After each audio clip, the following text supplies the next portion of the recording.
A short clip from the book The House by Frank Peretti and Ted Decker. The patrolman rolled his head to crack his neck, then kept his face pointed at them as he donned a broad-brimmed, smoky-coloured hat. He wore a short-sleeved grey shirt and pants with a black stripe running down the outside of the legs. A breast badge flashed in the late afternoon sun. His large leather holster hung on his right hip, his baton on his left. The man touched his hat as if by habit and walked toward them, confident, cocky. The man's pants looked a tad bit tight. "Good night," Stephanie said. Jack rolled the window down. A hot breeze blew into the Mustang, chased by the sound of crickets. The officer's black leather boots were silent on the pavement. The patrolman stopped by their window, hand on the butt of his gun, and he leaned over and gave them a close-up view of his black lenses. "Morton Lauderdale," the badge said. "You mind showing me your license and registration?"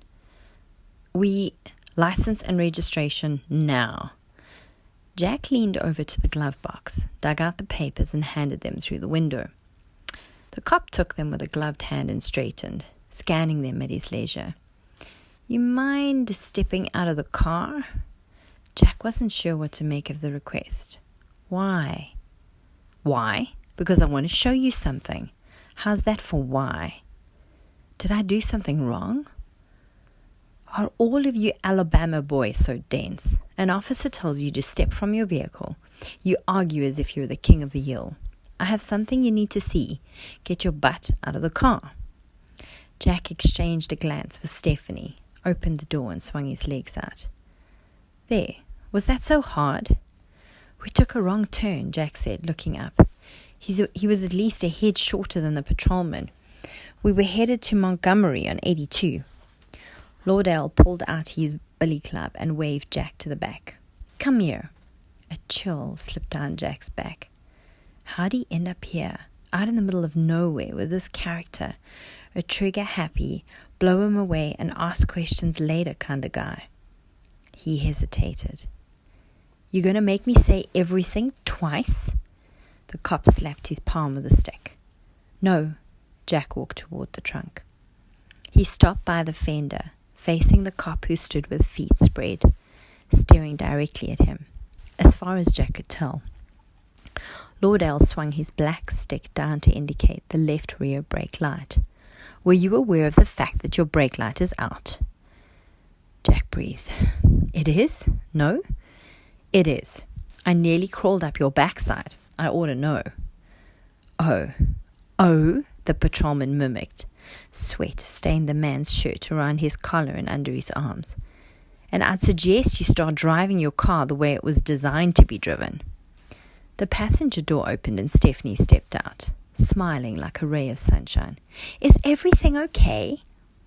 "My tail light's out," Jack said. Stephanie tilted her head playfully. "We'll get it fixed in Montgomery, right, Jack?"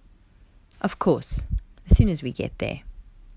The patrolman tipped his hat at Steph and evaluated her low-rise jeans and silky blue tank top. "And who might you be?"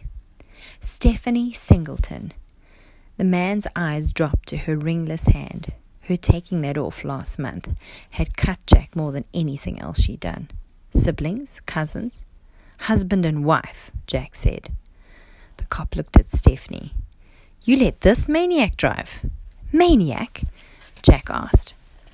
The cop dipped his head, pulled down his shades, and stared at Jack over the silver frames. Blue eyes. "Are you trying to be smart, boy?" "No, you're not, are you? You're just a bit thick."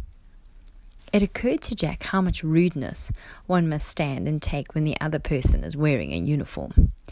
The patrolman removed his sunglasses and gave Jack a stony blue glare. Not only like a maniac, but a maniac who doesn't know he's driving like a maniac, which would make you an idiot. But I'm going to pretend I'm wrong. I'm going to pretend you're not an idiot and can understand what a maniac does. How would that suit you? Lauderdale expected an answer. Jack could think of several, but limited to himself to, "Fine." "Fine, then I'll tell you what a maniac does around here."